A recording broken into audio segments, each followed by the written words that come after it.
This is Aaron True from MMA Worldwide. I'm here with David Oblas. Can you tell us about the events that you're promoting or the company that you're involved The company, my company name is Undisputed Productions. It's been for 7 years now since I started that name. And I've been co-promoter for the Wild Bills Fight Night in Atlanta, Georgia for about the last 3.5 years. And I guess we're oftentimes referred to as probably the biggest show in Georgia. I was reading about your events online, and it said, I think that there was alcohol, music, girls, and maybe the fourth or fifth thing mentioned was the actual fights. What can you tell us? Can you tell us about your production value and what kind of shows you put on? The venue we use, Wild Bills, is labeled the largest country dance hall in America, and it's a real good venue. They use it for dance parties during the week, DJ parties, country bands every Friday night, and then about once every 8 weeks on Fridays or Saturdays we go in and do the fights. And I think it's just a real good venue. I don't know who described it that way. But I guess, I think any event I've tried to do, I make sure there's obviously alcohol in the crowd. I don't think, in my opinion, I don't think a fight should ever be held in a venue that doesn't serve alcohol. Just, fights and alcohol go hand in hand. Hot ring card girls, Wild Bills has the best beer tub girls in Atlanta. We keep the high energy. The DJ's playing all night long between breaks and stuff like that. So it's not just the fights. I think you get a whole, enjoyable atmosphere out of the evening. Well, it's clear that you've established yourself in the MMA community in the southeast region of the country. Lately, you've made headlines for a different reason. You've been promoting Kyle Maynard. Can you tell us about Kyle Maynard's disability, if you want to call that, or physical limitations? Kyle was born with a disease called congenital amputation, which for the arms leaves him with arms that end about where most people have their elbows. And then I think they call his legs and before the knees, but his legs are pretty much, just feet off his hips, I guess you'd call it, if you would. And he was born that way, so it's something that he's had to adapt to all 23 years of his life now. You seem like you're pretty close to him. How did you meet his family and meet Kyle himself and forge a friendship with him? I first met Kyle, I'd say, about 3 years ago, maybe 4 years ago. And the weird thing was we're both in Atlanta, so I about him the last couple of years, everything he's done. And I first met him in Athens when I did an event in Athens, Georgia. And he did a grappling exhibition on that card. And I don't even think I'd met him before then. I talked to him once on the phone just to make sure he was cool with it. And then that night after his exhibition, I met him that night and talked to him. And his mom was there, his dad was there, his 3 sisters were there. So I could tell, he had a pretty strong family. Everyone came out to support him that night when he was a student at Georgia. And became friends with him then, exchanged cell phone numbers, and just talked, every month or so, always invited him out to our Wild Bills fight nights. Mm-hmm. And then one day he called me on the way home from the weigh-in one night and said that he wanted to fight on one of our cards at Wild Bills. And that's kind of where everything got started with him pursuing his dream. Everyone knows pretty much that the fight went to a decision. Kyle made his MMA debut. There's a lot of controversy surrounding it because Kyle was not wearing gloves or wasn't wearing gloves. He wasn't allowed to really strike. And it seemed like it was more of a pure wrestler versus an MMA fighter, a style versus style. Do you think that the fight was a success? And if so, or if not, what positive outcome were you hoping for to come out of this originally? I think the event was a complete success. We had a good crowd up there. Everyone in the media knew the fight was going on, regarded it highly. Kyle got to finally fight his first amateur mixed martial arts fight ever.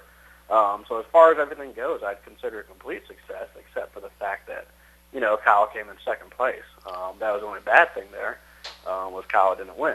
But not only just not winning, though, he didn't even really have a chance to display any of his skills, though. That's what I'm trying to get at in terms of where it was a stylistic matchup, a wrestler versus an MMA fighter.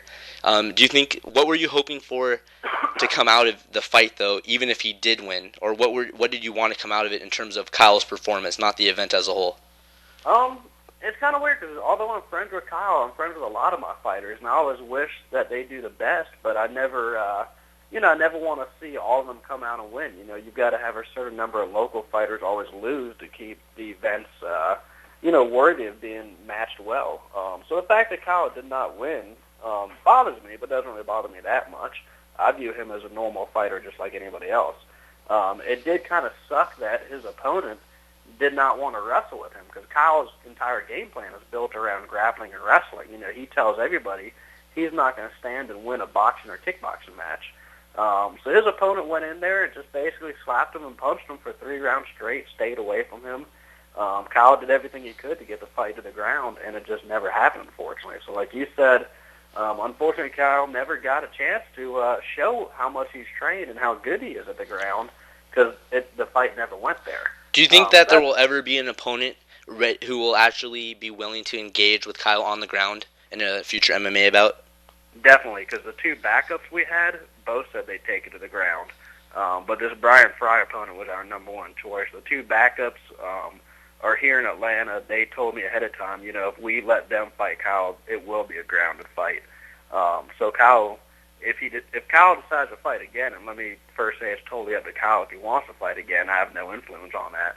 But if he does want to fight again, we do have a couple of other opponents in his weight class that are amateurs that have said, they're taking to the ground and fight Kyle and see what he can do on the ground. Do you think he might have more success in terms of wrestling, being on the grappling circuit, or competing in Naga tournaments? I think when you put him in MMA, he was in even more of a disadvantage. He's already at a physical disadvantage, but now he can't punch, he couldn't kick, so there's more and more options and ways to finish a fight and compete, and he wasn't able to participate in any of that. Well, some people view it as a disadvantage to him, and some people actually out there view it as an advantage to him because of his strength. Remember, he weighs 135, but he's got the power of 180, 190-pound male. So if he does get the fight to the ground, and he strikes to the body on the ground or strikes to the head on the ground, he's broken the ribs of quite a few of his training partners. But he was not allowed to strike. That was the whole thing I'm mentioning. He wasn't even allowed to strike in that fight, was he? Well, if he had gloves on, he could strike the body or the head. Since he could not get his gloves on backstage because he was in his own dressing room upstairs in kind of a wooden room, which was almost turned into a sauna throughout the night. Because he could not get his gloves on, he came to me and said, well, first, that's what was kind of distorted the media a little bit. I went up to Kyle's locker room to say, hey, we don't have your music for your ring entrance. And he gave it to me on a DVD, and he said, hey, also, I can't get my gloves on. If you would tell my opponent downstairs, or Brian, that I simply can't do it. My gloves won't go on. It's too hot. It's too humid. It's too slippery, whatever. I can't get them on. In exchange, I won't strike him to the head. I'll still strike him to the body, but not the head. And Kyle also said he can still strike me in the body or the head. And I said, okay, let me go check with Brian. I went down to their dressing room. I talked to their trainer, Damon Decor, and I told him exactly what Kyle told me. They said that's fine. Kyle can still strike him in the body. But Brian was still going to strike him in both the head and the body since he had gloves on. So that's how that got. So Kyle was the one that kind of came out and said, I can't do it. In exchange for not getting gloves on, this is what I'll agree to, not strike him in the head. So there's no formal meeting on that. There's no commission, nothing with the referee. It's just Kyle came out and said, I can't get my gloves on, so I won't strike him in the head. But if the fight had gone to the ground and Kyle had struck him in the body, Kyle has a tendency to break people's ribs in training. So that's one thing I feared for his opponent, breaking his ribs or his jaw possibly, because Kyle is so strong. Well, what Kyle has accomplished in wrestling and just in life in general has been an inspiration to everyone just about overcoming adversity or succeeding in anything in life, fighting aside. What would you say to all the people, the haters out there who are saying that you're exploiting Kyle or taking advantage of him? I kind of knew it was all going to come. I knew people were going to hate on me because people like to hate on promoters. They view promoters as, scum or whatever, and cheap and greedy or whatever. So me and Kyle both knew it was going to happen.